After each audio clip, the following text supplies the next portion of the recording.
from ABC News Radio, KMET 1490 in Southern California. This is BizNinja Entrepreneur Radio with your host, Tyler. Welcome out to BizNinja Entrepreneur Radio.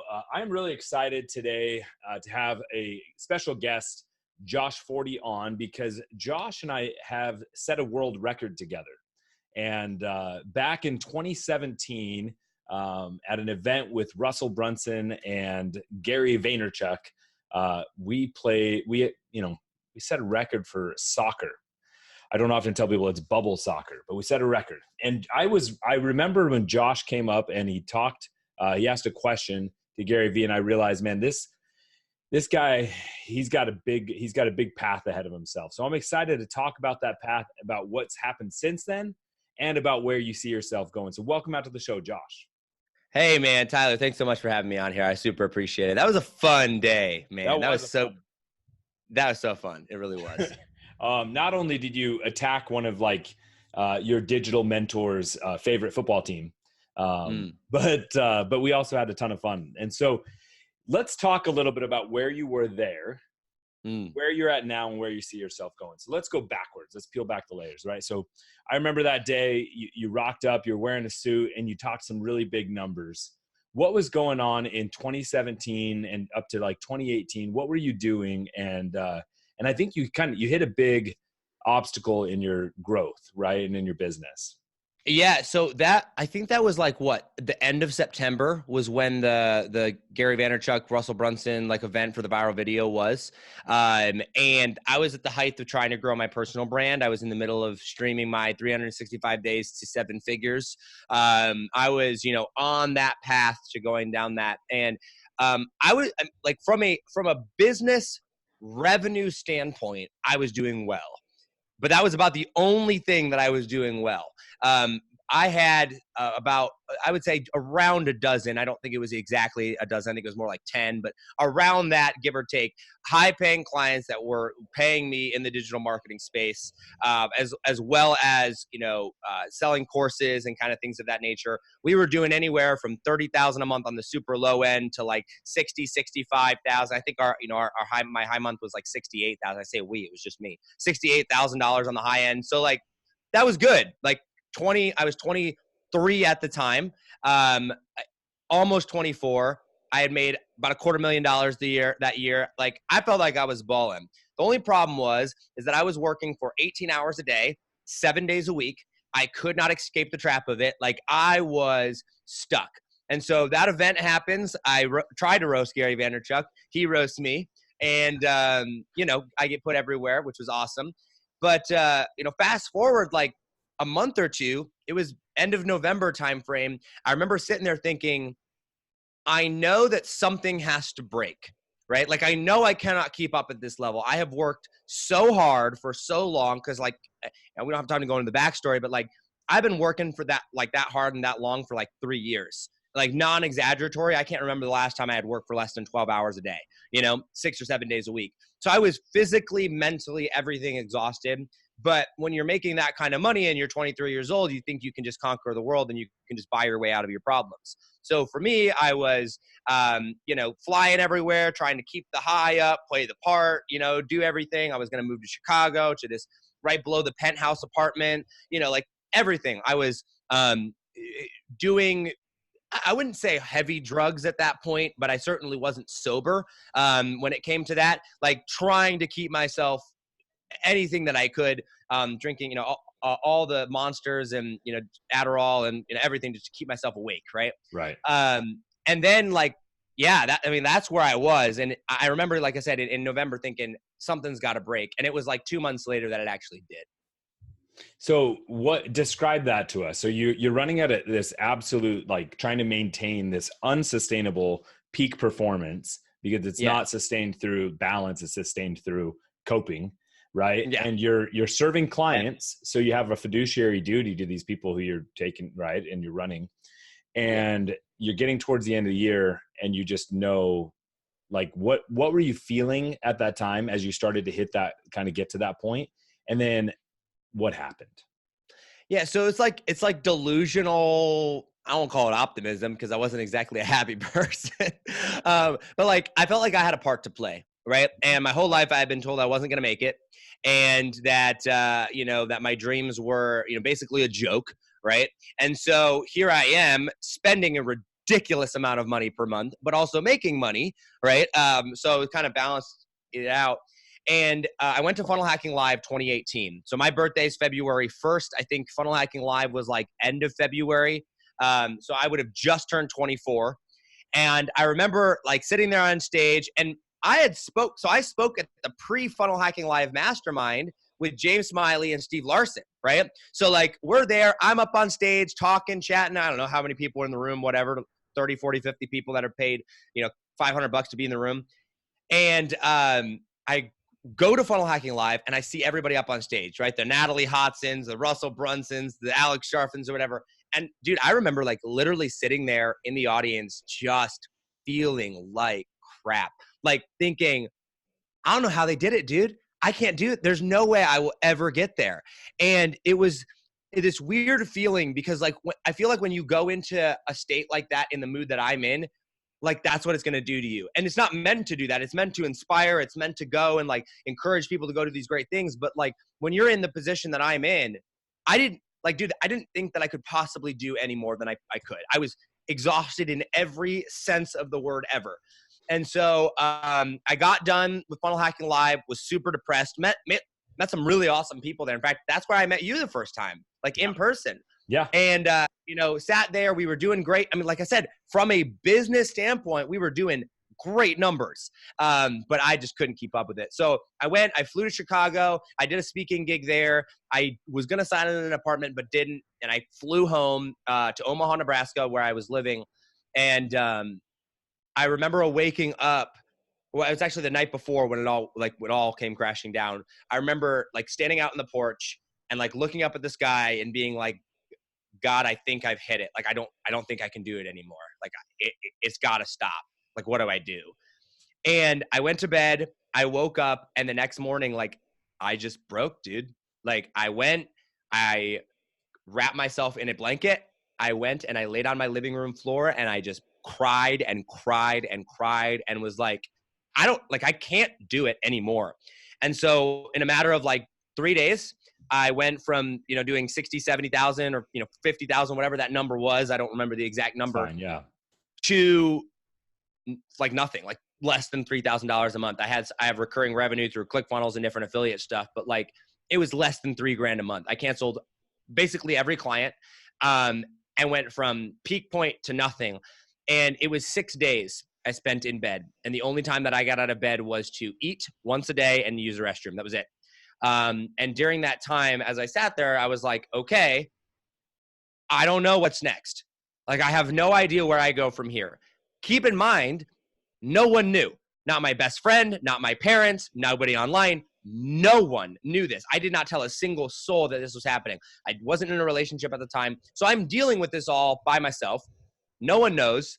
And I've never been suicidal. And I don't like to even go to that point because I don't know what that's like. But in that moment, I understood why people got to that point. That makes because sense. It was like such lack of hope. Right. And I remember sitting there going, if mindset is the answer, like all the gurus tell me, like, you know, like the successful people, oh, success is a mindset, it's a mindset. Then clearly I have no idea what mindset is because right now I am broken. I feel hopeless. I had no idea. Like I had no idea what to do. And so that's when I made a commitment. Like, you know, 6 days in, I was like, all right, when I inevitably finally get back on my feet, whenever that is, I'm going to study the mind. And that's what it did. It's 18 months ago is when that happened, end of February. So what's fascinating, I think that's really interesting. I'm going to pack a few pieces of this. When I went to Funnel Hacking Live 2016, I had kind of that big emotional experience, right? Where I'm sitting there, I'd been invited by a good friend who had gone to the first one and, you know, told me how amazing it was. And I'm going there thinking it's going to be this business meeting. And I'm like crying in the seats because I'm like connecting emotionally with all these people. And I'm like, this isn't like, they're teaching me marketing, but I'm like, they're all going through their journeys. And, Right. And then 2017, I'm at dinner with a bunch of some of the top marketers and stuff, and I'm talking with them, and I'm realizing, man, they're all talking about their successes the same way they talk about their failures. It's just facts. They took emotion out of it. And, and then the next year I met you. And so what I'm realizing is from this, right, is like, as we grow, right, like we have different emotions attached to different things. And so, the big thing I notice with you, right, is you were willing to basically strip it down to zero and say, I'm going to build something up. Mindset is great, but if you don't have a vision, it doesn't matter how good your attitude is, right? So what did you decide? What is, like, you shifted your entire company. You basically blew your last company up and said, I'm going to start over. How did you decide, not only am I going to focus on the mind, but here's how I'm also going to turn that into a business, right? And turn it into something that can be more than just a personal hobby to study. Right? So you've turned it into the Think Different Theory podcast. You've got the Mindset Playbook. Is that what it's called? MindShift Playbook. MindShift Playbook, right? So how did you decide, okay, not only am I going to study the mind, but this is going to be my new calling, my new vision? Yeah. And, quite honestly, first off, I 100% agree with you. You've got to take action. You have to have a vision. But I didn't know what that was. And so for me, I just sat there and I was like, what's the first book that I can read? And I'm like typing in mindset books into the, Google, and Psycho-Cybernetics popped up, and that was essentially the first real mindset book I read. And that led me down a whole rabbit hole of so many other things. I found Sam Ovens and, Joe Dispenza and all these other people. But for me, my goal was not to figure out what I needed to do in business. I was blessed to be in a scenario where I could take 4 months off without making a penny, right? I still had enough savings to where I could live. And that's what I did. I mean, I didn't make hardly any money for some time, in the business. And I just studied the mind. And I never wanted to be the mindset guy. Like, I didn't want that to strictly be, I wanted to be known for mindset. I wanted to teach about the mindset, but I didn't want to be like, oh, Josh is the mindset dude, right? That was not attractive to me, because that meant I actually had to be good at mindset. And I wasn't even convinced that I was ever going to be able to do that. Right. And so for me, I just went, okay, how can I build a business, any business that's sustainable, right, by understanding the power of the mind? And so, I went down that road, and about, 5 months in, I did do one more launch. After I kind of restructured everything in the social media side of things, I did realize that there was a lot of good assets and pieces that we had taught. And so, I went down there, I did that social media thing, and I was like, you know what I just learned in the past 6 months about the mindset, I just applied to my business. And in 9 days, I made $42,000. And I worked for a grand total of maybe 8 hours a day, right? Which was to me, was basically a part-time job, right? I mean, that was nothing. And so I was like, whoa, this mindset stuff's really powerful.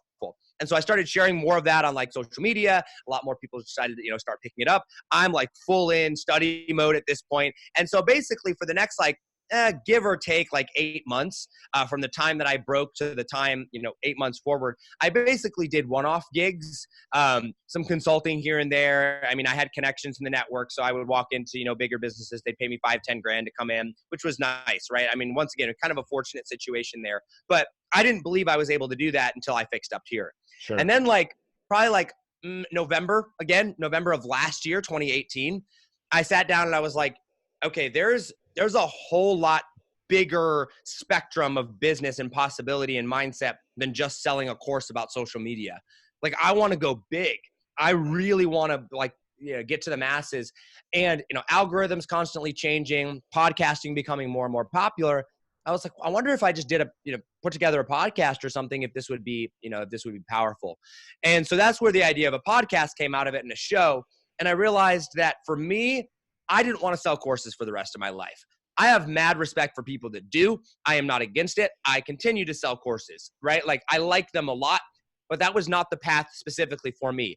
It's an easy way to make money, and it's a great way to make money. And I am in no way at all, bashing on it. But for me, it just wasn't my path. So I decided, what can I do to learn my business skills and really learn about the mindset of business? I wanted to build a business that I could remove myself from the process of and really systemize. And the thing that, worked best for us was to start an agency for funnel building. And, it's big industry. A lot of people in the ClickFunnels world do it. We targeted people way outside of the ClickFunnels world. I mean, normal traditional businesses that are used to making 10 or 20% margins, not 80 or 90% margins. And Right. so we went and, we started that. And over the past 6 months now, this started in January 1st, I launched my podcast as kind of my passion project where we talk about mindset. We interview, big people. We have Colin Wayne on there, Ryan Stewman, Steve Larson, the bigger wigs of the world in this space. And honestly, dude, we don't really monetize that a whole lot. We have some, upsells and back end stuff or whatever, but like just basically breaking even on that because my goal is to go to the masses with it. I want to be Tom Bilyeu, Gary Vaynerchuk, Joe Rogan, all tied together, except without, cussing and swearing. So like that's the vision there. And then on the flip side of that, the vision of the Vivid is I have a business partner. We partnered up and my entire goal is we're going to build this to a multi-million-dollar business and I'm going to sell to you. Like my goal is to sell because I just want to train my mind and I want to learn how to do things and then I want to get out. I have no, goal to own an agency long-term, but I understand that the life lessons that you can learn by doing that are so amazing. And when it comes to having to put yourself in a leadership role, we have a team of 5 people. If you've never been the person to hire and manage 5 people, like the growth that you have to do as a human being to hire 5 people and to pay, write their checks every month. You know what I mean? Like that's a big responsibility, right? When you're doing that. And so for me, it's a very much of a life lesson. I've applied 5 core principles in my life over the past 18 months. And I have found that as long as I stick to those 5 core principles and those 5 steps that I do every single day, if I do those 5 things, I've been able to be successful. And, now at my life, I look at my life and I go, I work 8 hours a day, 10 hours a day, maybe 5 or 6 days a week by choice. I live a great life. I'm in a healthy relationship. I love life. I am totally happy. And I have the ability to go and travel and do, and, different things at different times, but I'm very, very focused on business right now. That's the phase of my life that I'm in right now. But it all started by fixing my mind. And when I got my mind right, that was when I was able to go, okay, here's the vision of where I want to go. Here's the vision of this, and be able to find the clarity through objective thinking, which is one of the 5 things that I do each day, to go, okay, this is the next logical step for me. This is what I'm doing in my life. And that's ultimately where I'm at now. I remember once I was listening to one of Russell Brunson's podcasts, and he talked about how he hesitates to work with anybody who hasn't cycled at least twice, meaning they haven't gone through this growth cycle at least 2 times.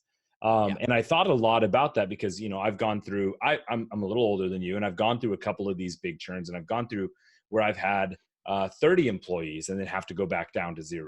And I've gone and have to rebuild another business and change and then leave that. And so I think we learn a lot about ourselves and about our potential when we have to face the hardest challenges. Right. And so when you basically decided, okay, I'm going to close all this down and rebuild, you got to attack and explore your own strengths and your mind and learn about that, right?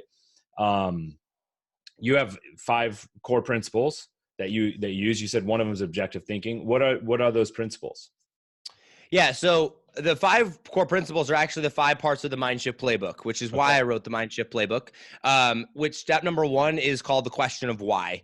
And this is simply a question that I ask myself whenever I do anything. One of the first major breakthroughs that I had when I studied the mind and on this journey of 18 months was I found out that the subconscious mind controls 90% roughly of what we do. That blew my mind, which basically, for those of you that don't know what that means, 90% of all of our thoughts, our beliefs, our actions, how we act, how we think, everything we do without even being consciously aware of that. And so the question of why basically says, why do I do everything that I do? So every day I try to ask myself 1 to 3 things of, why did I get on this interview with Tyler? Why do I want to be, why do I want to go and have a podcast? Why do I want drive the car that I drive? Why do I eat this stuff that I eat? Why am I, whatever. All I want to do is I want to get to the source and I want to bring awareness to things. I don't really need to act on them. I just need to be aware that I'm doing them, and I need to be aware of what's affecting them. Step number 2 is objective thinking. And I would say that if I could single-handedly in one single core principle sum up my success to this point in the last 18 months, it would be objective thinking. Obviously, there's a lot more factors into it, but this is by far the biggest one, which basically says, Tyler, you are going to know exactly, and probably a lot of the listeners as well. You ever been able to look at somebody else and figure out all their problems, but can't do the exact same thing for you? Right. Objective thinking is doing it for yourself. It's taking a third-party approach of your life, removing all emotions from it, and saying, let's use emotions as facts and look at facts. Let's not put our emotions in it and get clarity with that. So that's number 2. Number 3 is actually, ironically, what you said. It's having a vision, knowing exactly what you want out of life. Every day I need to know my goals. I need to know my daily goals, weekly goals, monthly goals, yearly goals, 5-year, decade-long goals. And I'm not looking at my decade-long goals or year goals every day, but I'm looking at my daily goals every day, and I'm looking at my weekly goals every day. I've got to know where I'm going constantly every single day so that I can go and, step number 4, shift my identity and make sure that my identity is not holding me back. One of the other major breakthroughs that I had during this journey is understanding that everything that we do comes from our identity, which is our belief about ourselves. That's the definition of identity. So if my goal is to go out and become a millionaire, or my goal is to build $1 million business, I need to identify where I'm going, and I need to be able to identify the type of person that I need to become in order to go and have that success, and kill the person and the version of me inside of me that is unable to achieve those goals. And so getting very clear on that and starting and being consciously aware of shifting my identity, that's step number 4. And then step number 5 is creating habits that will allow me to shift my identity, because a belief, which is, your identity, your belief about yourself, is simply a circumstance plus an emotion. And if I can program my circumstances to have positive emotions about whatever it is that I'm trying to do, I can shift my identity. And so the MindShift Playbook goes through each one of those parts and dives down much deeper into what they are. But those are the 5 principles of what I do every single day. Those are awesome. I went through a similar kind of mental, growth journey a long time ago. And I started studying NLP. And then I actually ended up becoming a certified hypnotist right through the whole process. Wow. And it was all about, and the main takeaway for me through all of that was the power of state, understanding your state and the state of the person that you're communicating with. And I'll tell you, one of the biggest takeaways I had was, there were 2 primary things. One, the supposition that everybody is acting in what they believe at the time to be a positive action, right? Meaning that deep down, most people are not malicious. They just may be pointed the wrong direction, but it's usually survival or whatever, right? They're more protecting themselves than trying to hurt someone else, right? Yep. And then 2, it's that we are responsible for the way our communication is received. Meaning, if you're often feeling misunderstood, that's not the other person's fault.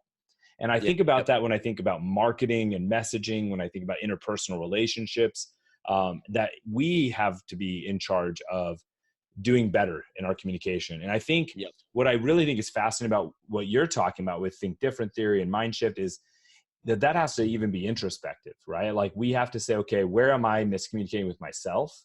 Where am I out of alignment with myself? And so you have this 5 steps to really stay in alignment and create a clear vision to go forward, which I think is really cool.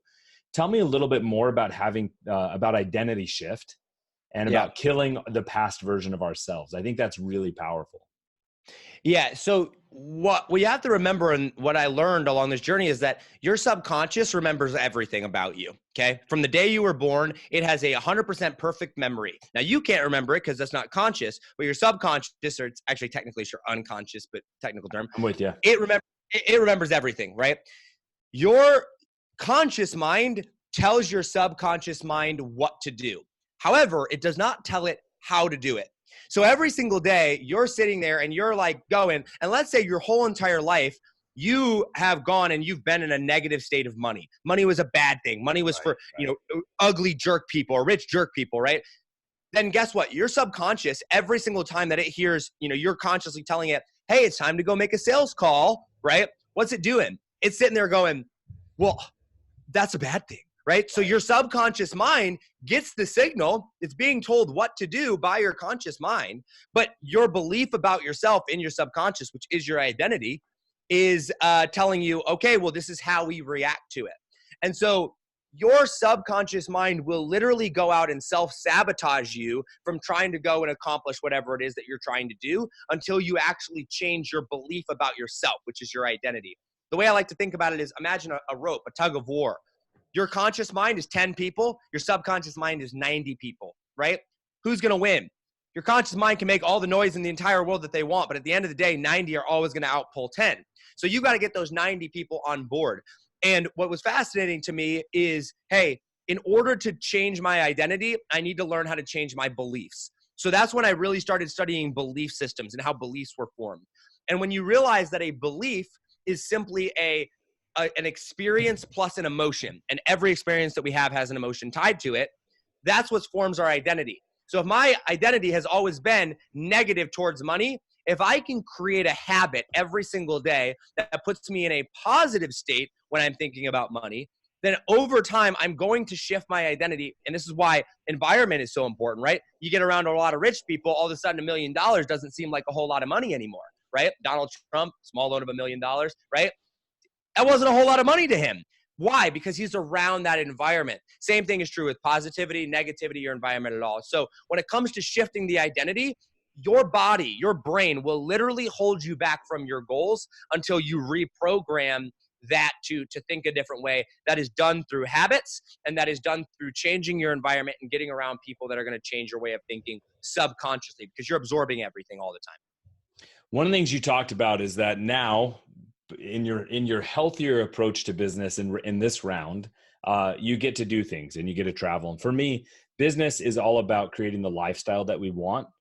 For a lot of us as entrepreneurs, we enjoy the journey. And so it's not like we're not always looking forward to checking out of work or punching the clock, but right. I still think we have to have that balance of just life. So what is one major item on your personal bucket list that you're going to accomplish in the next 12 months?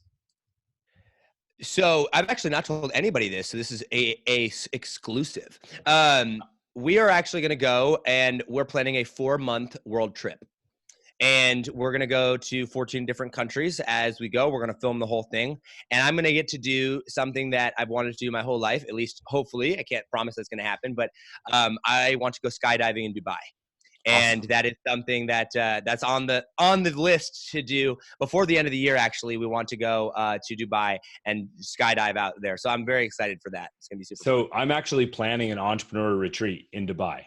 So maybe we're going to have to time these up, and maybe so we can have a whole crew there watching you dive. We can jump out. We all have to come too, bro. If I'm jumping, you're jumping. Yeah. I have no aversion, right, to heights. I just have 4 kids and a wife who may not be like, yeah, you should definitely do that. But I don't have 4 kids and a wife, so we'll see. We'll see. Maybe we'll see. So dude, I'm super grateful for you coming on here. I think it's really important that people stay in touch and follow you. So they should go to thinkdifferenttheory.com. And where can they get the MindShift Playbook? Yeah, thinkdifferenttheory.com will have all the information on the podcast. Thinkdifferenttheory.com/playbook actually will get you right to the playbook. So you where do they find you on this? Where do they find you on the socials? Socials at Josh Forti everywhere. JOSH, last name Forti with an I, FORTI. They can find me everywhere. Instagram, Facebook, mostly active on Instagram. And the best quarterback of all time? Tom freaking Brady.